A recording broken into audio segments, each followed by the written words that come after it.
할렐루야. 이 새벽 예배드리는 모든 성도님들을 축복합니다. 사람은 무너지는 것을 잘 보지 못합니다. 겉은 멀쩡해 보이나 속은 이미 금이 가 있는 경우가 많이 있습니다.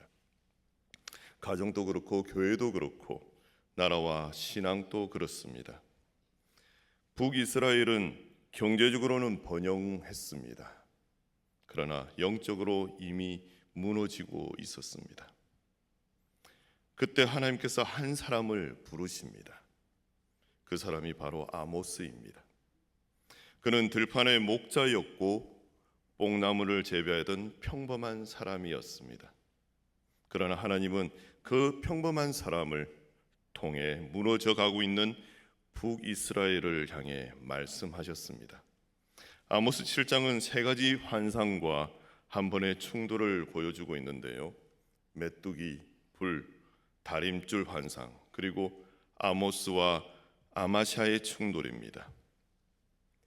이 말씀 속에서 우리는 죄를 심판하시는 하나님, 중보하는 사람의 사명, 그리고 결국 우리를 살리시는 예수 그리스도의 복음을 발견해 보겠습니다. 그 첫째가 죄를 심판하는 하나님입니다. 하나님은 죄를 그냥 지나가지 않으십니다. 본문 1절에서 6절 말씀에는 두 가지 심판 환상이 나타납니다. 본문 1절과 2절 상반절에 주 여호와께서 내게 보이신 것이 이러하니라. 왕이 풀을 벤 후 풀이 다시 움돋기 시작할 때에 주께서 메뚜기를 지으심에 메뚜기가 땅의 풀을 다 먹는지라. 첫 번째는 메뚜기입니다. 하나님께서 지으신 메뚜기 떼가 땅의 풀을 다 먹어치운 때는 왕이 풀을 벤 후 풀이 다시 움돋을 때, 시작할 때라고 말씀하고 있습니다. 풀은 곡식이나 작물로 번역하는 것이 맞을 것입니다. 그래서 이 부분을 새 번역 성경으로 보면 곧 왕에게 바치는 곡식을 거두고 나서 다시 두 번째 뿌린 씨가 움돋을 때이다 라고 번역하고 있습니다. 당시 처음 수확한 농작물은 왕과 국가와 군대를 위하여 바쳤다고 합니다. 차후에 수확한 것이 백성들의 식량입니다. 이 메뚜기 환상 재앙을 어떤 학자들은 아시리아 제국의 왕 디글랏 빌레셋의 침략으로 인해 북이스라엘이 심각한 상황에 빠지게 되는 것으로 보기도 하며, 또 어떤 학자들은 문자 그대로 메뚜기 떼의 재앙으로 해석하기도 합니다. 어떻게 해석하든지 명백한 것은 하나님의 북이스라엘 향한 심판 계획이 임박했다는 점입니다. 그리고 북이스라엘이 이 상황을 굉장히 심각하게 받아들여야 하는 것은 그 메뚜기를 짓고 계시는 분이 하나님이시라는 것입니다. 그리고 히브리어 성경에는 왕이 풀을 벤 것보다 하나님께서 메뚜기를 지으셨다는 표현이 먼저 나옵니다. 즉 주님께서 지으신 메뚜기가 왕이 풀을 벤 때를 기다렸다가 다시 풀이 움돋기 시작하였을 때 그때의 풀들을 초토화시켰다는 것입니다. 이 말씀을 받은 아모스는 그 상황이 굉장히 심각하였고 북이스라엘이 감당하지 못할 것이라고 여겼습니다. 그래서 이렇게 기도를 드렸습니다. 2절 하반절 말씀입니다. 내가 이르시되 주 여호와여 청하건대 사하소서. 야곱이 미약하오니 어떻게 서리이까 하매. 사하소서, 살라흐라는 동사는 성경에서 오직 하나님이 죄인에 대해서 용서할 때만 사용한 단어였습니다. 사람이 사람을 용서할 때는 한 번도 사용하지 않은 단어였다는 것입니다. 그 엄청난 심판에서 벗어나게 해주실 수 있는 분은 하나님 한 분뿐이라는 것을 알고 하나님께 간구드린 것입니다. 이 아모스의 기도는 모세의 기도를 떠올리게 해줍니다. 이스라엘 자손들이 금송아지 형상을 만들어 놓고 그것이 자신들을 애굽에서 인도해낸 하나님이라고 선언하고 우상 숭배 잔치를 벌였을 때 모세가 하나님께 거룩하신 책에서 자신의 이름이 지워지더라도 용서해 주시기를 간구했듯이 아모스도 동일한 심정으로 기도를 드린 것입니다. 3절 말씀에 여호와께서 이에 대하여 뜻을 돌이키심으로 이것이 이루어지지 아니하리라 여호와께서 말씀하셨느니라. 아멘. 하나님께서는 아모스의 간절한 기도를 들으시고 그 뜻을 돌이키신 것입니다. 우리가 누군가를 향하여 주 여호와여 청하건대 사하소서라고 기도할 때 하나님은 그 기도를 들어주시는 분이시라는 것에서 우리가 기도해야 할, 특히 중보 기도를 해야 할 이유와 의미, 그 가치를 발견할 수 있습니다. 하나님께서 어떤 기도를 예스로 응답하시든지 또 어떤 기도를 노로 응답하시든지 우리는 알지 못하지만 우리가 누군가를 위해서 간절히 기도한 후에 그 인생이 바뀌고 새로워지는 것을 보게 된다면 다른 사람들은 알지 못해도 우리와 우리의 관계는 더욱 깊어지고 관계는 더욱더 깊어지고 친밀해질 것입니다. 하나님과 우리 사이의 비밀로 인해서 우리의 신앙생활은 더욱 풍성하게 될 것입니다. 그리고 두 번째는 불입니다. 두 번째 환상은 불의 재앙입니다. 4절 말씀에 주 여호와께서 또 내게 보이신 것이 이러하니라 주 여호와께서 명령하여 불로 징벌하게 하시니 불이 큰 바다를 삼키고 육지까지 먹으려 하는지라. 내게 보이신 것의 문자적인 뜻은 그가 나에게 보게 하신 것입니다. 즉 아모스 선지자가 보았다는 것이 초점이 아니라 하나님께서 아모스 선지자에게 보여주셨다가 초점입니다. 그래서 환상인 것입니다. 불의 재앙도 외적이 북이스라엘을 침략해 오는 것으로 볼 수도 있고 극심한 가뭄이 온 땅을 말려버리는 재로 볼 수도 있습니다. 그것이 무엇이든지 이 불이 바다를 삼키는 정도라고 한다면 땅은 두말할 것이 없는 것입니다. 북이스라엘은 겉으로는 성공하였지만 우상 숭배와 탐욕과 불의로 가득하였습니다. 가난한 자를 짓밟고 예배는 형식이 되었으며 하나님보다 물질을 더 사랑했습니다. 그래서 하나님은 말씀하십니다. 죄는 반드시 심판받는다. 오늘 이 시대도 다르지 않습니다. 사람들은 죄를 가볍게 여깁니다. 이 정도는 괜찮겠지. 다 그렇게 사는데 세상이 원래 그렇지. 그러나 하나님은 공의의 하나님이시라는 것을 아시길 바랍니다. 죄는 단순한 실수가 아닙니다. 죄는 하나님이 없이 살겠다는 반역과도 같습니다. 그래서 죄의 결과는 반드시 심판이 따르게 되는 것입니다. 로마서 6장 23절 말씀에 보면 죄의 삭은 사망이요라고 하지 않습니까? 복음은 죄를 가볍게 만드는 메시지가 아닙니다. 오히려 죄가 얼마나 무서운지를 가장 분명하게 보여주는 사건이 십자가의 사건인 것입니다. 예수님이 왜 십자가에서 죽어야만 하셨겠습니까? 우리의 죄 때문입니다. 하나님의 공의는 반드시 죄를 심판하여야 하셨기 때문입니다. 그래서 하나님은 아모스 선지자를 통해 메뚜기의 환상, 불의 환상을 보여주신 것입니다. 이 환상을 본 아모스는 동일하게 이 재앙은 결코 북이스라엘이 감당할 수 없는 것을 알고 다시 뜻을 돌이켜 주시기를 간구합니다. 5절 말씀입니다. 이에 내가 이르되 주 여호와여 청하건대 그치소서 야곱이 미약하오니 어떻게 서리이까 하매. 하나님께서는 메뚜기 환상 때와 같이 동일하게 응답해 주셨습니다. 아모스는 남유다 사람입니다. 그런데 북이스라엘을 향하여 이렇게 간절하게 중보 기도를 한 것입니다. 믿음이 성숙할수록 기도의 지경이 넓어지고 깊어지는 것을 보여주고 있습니다. 그리고 세 번째는 다림줄입니다. 세 번째 환상은 다림줄을 잡고 계시는 주님의 환상이었습니다.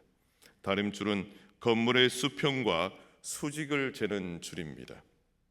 집이나 성벽이 지어질 때 그것이 바닥에서 바르게 그리고 제대로 올라가고 있는지를 확인할 때 떨구는 줄입니다. 주님께서 담 곁에서 다림줄을 잡고 계신다고 하는 것은 북이스라엘의 수도 사마리아 성이 제대로 지어지지 않았다는 것입니다. 그런데 그것은 성이 제대로 지어지지 않았다는 의미가 아니라 북이스라엘 백성들의 신앙과 삶이 심판과 징계를 받지 않으면 안 될 정도로 제대로 지어지지 않았다는 것입니다. 아모스 선지자는 이 환상을 보고서는 사마리아와 북이스라엘을 용서해 주기를 구하지 않았습니다. 아모스는 더 이상 용서하지 않으시려는 하나님의 마음을 읽은 것인지 그들의 신앙과 삶이 도저히 심판과 징계를 피할 수 없는 지경에 이르게 되었음을 느낀 것인지 알 수는 없지만 더 이상 중보의 기도를 드리지 않았습니다. 이 이후로 북이스라엘은 약 30년 동안 6명의 왕이 바뀌는 피비린내 나는 역사를 거듭하다가 BC 722년에 아시리아 제국에 의해서 완전히 무너지고 맙니다. 그리고 두 번째는 중보하는 사람의 사명입니다. 본문 10절에서 17절 말씀에 아모스 선지자와 북이스라엘 베델의 제사장 아마샤와의 충돌에 대해서 증거하고 있는 것입니다. 만왕의 왕 여호와 하나님을 위해 섬기는 하나님의 종과 인간의 왕인 여로보암 2세를 위해 일하는 인간의 종과의 대결이라 할 수 있습니다. 아마샤는 북이스라엘 왕 여로보암 2세에게 누군가를 보내어 아모스 선지자를 고발합니다. 10절에서 11절 말씀에 때에 베델의 제사장 아마샤가 이스라엘 왕 여로보암에게 보내어 이르되 이스라엘 족속 중에 아모스가 왕을 모반하나니 그 모든 말을 이 땅이 견딜 수 없나이다. 아모스가 말하기를 여로보암은 칼에 죽겠고 이스라엘은 반드시 사로잡혀 그 땅에서 떠나겠다 하나이다. 아마샤는 아모스 선지자가 역모를 꾀했다고 고발합니다. 그 내용이 있은즉 아모스 선지자가 북이스라엘을 망칠 만한 말을 하고 있는데 온 나라가 참을 수가 없고 여로보암 2세 왕은 칼에 찔려서 죽고 이스라엘 백성들은 틀림없이 끌려갈 것이라고 합니다. 그러나 그것은 날조된 내용이었습니다. 뿐만 아니라 아마샤는 아모스 선지자가 전했던 말씀 중에 틀린 것, 바르지 않는 것을 전달했던 것이 아니라 그 모든 말을 이 땅이 견딜 수 없다고 했습니다. 그는 아모스 선지자의 예언을 전적으로 부정했던 것입니다. 아모스 선지자는 여로보암이 칼에 죽겠다라고 말하지 아니하고 여로보암이 집을 칼로 치겠다고 하신 하나님의 말씀을 전했습니다. 그리고 다림줄 환상을 통해서 다시는 용서하지 아니하겠다라고 하신 하나님의 말씀을 전했는데 그것을 아마샤는 포로로 끌려갈 것이다 라고 선포했다고 왜곡합니다. 또 아마샤는 아모스 선지자에게 이렇게 말합니다. 12절에서 13절 말씀에 아마샤가 또 아모스에게 이르되 선견자야 너는 유다 땅으로 도망하여 가서 거기에서나 떡을 먹으며 거기에서나 예언하고 다시는 베델에서 예언하지 말라. 이런 왕의 성소요 나라의 궁궐임이니라. 아마샤는 아모스 선지자를 여로보암 2세에게 고발하고서 그에게 유다 땅으로 돌아가라고 강요합니다. 그리고 그를 부를 때 선견자라고 부릅니다. 선견자의 의미는 먼저 보는 사람입니다. 본문에서는 조롱하기 위해서 사용한 것입니다. 그래서 당신이 그런 말로 되지 않는 예언을 전하는데 당신 도대체 보기는 보았느냐, 분명히 보았느냐, 잘못 본 것이 아니냐라는 의미로 비꼬는 말이었던 것입니다. 또 유다 땅으로 가서 거기서 먹고 예언하라는 것은 같은 일을 하는 사람끼리 왜 그러십니까? 당신 나라로 돌아가서 거기서 먹고 사십시오. 여기는 내 관할이니 여기서 마십시오 라고 엄포를 놓는 것입니다. 적어도 베델에 있는 그들의 성전은 하나님의 성소가 아니라 왕의 성소였습니다. 성전에는 언약궤를 가져다 놓아야 하는데 송아지 우상을 가져다 놓았으니 하나님의 성소가 될 수가 없었고 왕의 성소로 전락하고 말았던 것입니다. 그리고 본문 14절에 15절 말씀에 아모스가 아마시아에게 대답하여 이르되 나는 선지자가 아니며 선지자의 아들도 아니라 나는 목자요 뽕나무를 재배하는 자로서 양떼를 따를 때에 여호와께서 나를 데려다가 여호와께서 내게 이르시기를 가서 내 백성 이스라엘에게 예언하라 하셨나니 합니다. 아모스 선지자는 당시 혈통을 따라 세습되었던 선지자가 아니고 그는 자신은 뽕나무를 재배하고 양떼를 기르는 일을 하고 있다고 말하고 있습니다. 즉 자신은 하나님의 말씀을 전하는 일을 하지 않았고 생계는 아무런 문제가 없는 사람이라고 말하고 있는 것입니다. 그럼에도 하나님께서는 그에게 이스라엘로 가서 거기서 예언하라고 말하고 있는 것을 고백하고 있습니다. 즉 하나님이 얼마나 답답하였으면 농부와 불과 같은 나 같은 사람까지 불러서 말씀하셨겠습니까? 이런 고백은 우리들의 공통적인 고백일 것입니다. 하나님께서 나 같은 사람도 불러서 하나님의 통로로 쓰시는구나라고 생각할 때가 있지 않습니까? 그리고 본문의 마지막 부분을 보면요, 16절에서 17절 말씀입니다. 이제 너는 여호와의 말씀을 들을지니라. 내가 이르기를 이스라엘에 대하여 예언하지 말며 이삭의 집을 향하여 경고하지 말라 하심으로 여호와께서 이와 같이 말씀하시기를 내 아내는 성읍 가운데서 창녀가 될 것이요 내 자녀들은 칼에 엎드려지며 내 땅은 측량하여 나누어질 것이며 너는 더러운 땅에서 죽을 것이요 이스라엘은 반드시 사로잡혀 그의 땅에서 떠나리라 하셨느니라 합니다. 북이스라엘의 마지막의 모습을 아주 비참하게 묘사하고 있는 것입니다. 당시 전쟁에서 패전하면 군인인 남자들이 죽음을 당하게 되는 것은 두말할 것이 없고 아무런 보호막이 없는 아이들이나 여인들은 매춘부의 삶을 살게 되거나 평생을 노예로 살았습니다. BC 722년에 아시리아 제국에 의해서 북이스라엘은 역사적으로 사라지고 맙니다. 북이스라엘 백성들이 아모스 선지자가 받은 환상의 예언을 들으려고 하지 않았고 아마샤 제사장은 자신의 병든 이기심과 세속적 욕망을 버리지 않고 아모스 선지자가 영모를 꾀하고 있다고 거짓 상소를 올렸던 이유는 무엇이었겠습니까? 그것은 그들의 삶이 양과 같지 않고 염소와 같았으며 겸손보다 교만을 앞세웠던 것입니다. 사랑하는 성도 여러분, 본문에 나오는 메뚜기와 불의 환상을 본 아모스는 어떻게 하였습니까? 아모스는 백성의 죄를 변명하지 않았습니다. 그러나 백성을 포기하지도 않았습니다. 그는 하나님 앞에 엎드려 중보했습니다. 그러자 성경은 놀라운 말씀을 기록했습니다. 여호와께서 뜻을 돌이키셨으므로. 여기서 우리는 하나님의 긍휼을 봅니다. 하나님은 심판만 원하시는 분이 아닌 것입니다. 회개와 회복을 원하십니다. 그래서 하나님은 중보자를 세우십니다.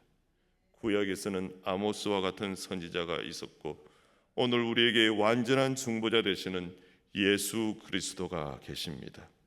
예수님은 단순히 우리를 위해 기도만 하신 것이 아닙니다. 우리 죄를 대신 지고 십자가에 달리셨습니다. 우리가 받아야 할 심판을 대신 받으셨습니다. 우리는 하나님 앞에 설 수 없는 죄인이지만 예수님의 중보 때문에 살아났습니다. 히브리서는 말합니다. 그는 항상 살아서 그들을 위하여 간구하심이라. 성도는 중보의 사람이어야 합니다. 가정을 위해 울 수 있어야 하며 교회를 위해 기도해야 합니다. 무너진 시대를 위해 하나님 앞에 엎드려야 합니다. 진짜 영적 지도자는 비난하는 사람이 아니라 하나님 앞에서 우는 사람입니다. 하나님은 이스라엘 가운데 다림줄을 세우셨습니다. 무슨 뜻입니까? 너희 삶이 하나님의 기준에서 얼마나 기울어졌는가를 보시겠다는 것입니다. 사람의 기준은 자꾸 바뀝니다. 세상을 말합니다. 내 마음대로 살아라. 성공하면 된다. 돈 있으면 된다. 그러나 하나님은 말씀하십니다. 내 기준 앞에 서라. 그 기준은 하나님의 말씀입니다. 문제는 인간은 누구도 그 기준을 완벽히 통과할 수 없다는 것입니다. 우리는 모두가 기울어진 존재입니다. 겉은 괜찮아 보여도 하나님의 다림줄 앞에서는 모두 죄인인 것입니다. 그래서 우리에게 예수님이 함께 하시는 것입니다. 예수님만 하나님의 기준을 완전히 만족시키는 분이시기 때문입니다. 그리고 그의 의를 믿는 자에게 전가해 주셨습니다. 복음은 내가 완벽해서 구원받는다가 아니라 그리스도의 완전함 때문에 어렵다함을 받는다는 소식입니다. 그리고 제사장 아마샤는 아모스를 쫓아내며 말했습니다. 유다 땅으로 도망가라. 왜 그랬습니까? 진리의 말씀이 불편했기 때문입니다. 죄를 지적하는 설교는 언제나 환영받지 못합니다. 사람들은 듣기 좋은 말은 좋아하지만 회개를 요구하는 말씀은 싫어합니다. 그러나 참된 하나님의 종은 사람의 눈치를 보지 않습니다. 아모스는 말합니다. 나는 선지자가 아니고 평범한 목자인데도 여호와께서 나를 데려다가 말씀하셨다. 이것이 사명입니다. 복음 전도자는 자기 말을 하는 사람이 아니라 하나님의 말씀을 전하는 사람입니다. 오늘 교회가 세상과 타협하면 편할 수 있습니다. 그러나 진리를 잃으면 능력도 잃게 됩니다. 십자가 없는 복음은 복음이 아닙니다. 회개 없는 은혜는 값싼 은혜입니다. 예수님도 세상으로부터 거절당하셨습니다. 그러나 그 거절 속에서 우리를 위한 구원의 길이 열렸던 것입니다. 아모스 7장은 우리에게 세 가지를 묻습니다. 나는 하나님의 다림줄 앞에 바로 서 있는가? 나는 무너진 시대를 위해 중보하고 있는가? 나는 사람보다 하나님의 말씀을 더 두려워하는가? 우리는 모두 무너진 담 같은 존재입니다. 죄로 기울어졌고 심판 앞에 설 수밖에 없는 사람들입니다. 그러나 하나님은 우리를 포기하지 않으셨습니다. 예수 그리스도를 보내셔서 우리 대신 심판받게 하셨습니다. 십자가는 하나님의 공의와 사랑이 만나는 자리입니다. 오늘 또 주님은 말씀하십니다. 내게 돌아오라. 복음은 멀리 있는 이야기가 아닙니다. 지금 회개하고 주님께 돌아오는 자에게 주시는 생명의 소식입니다. 죄를 가볍게 여기지 마시고 하나님의 기준 앞에 자신을 세워보시기 바랍니다. 가족과 교회를 위해 중보하시고 진리를 두려움 없이 붙드십시오. 십자가의 은혜로 다시 하나님께 돌아오는 저와 여러분이 되시기를 주님의 이름으로 축원합니다.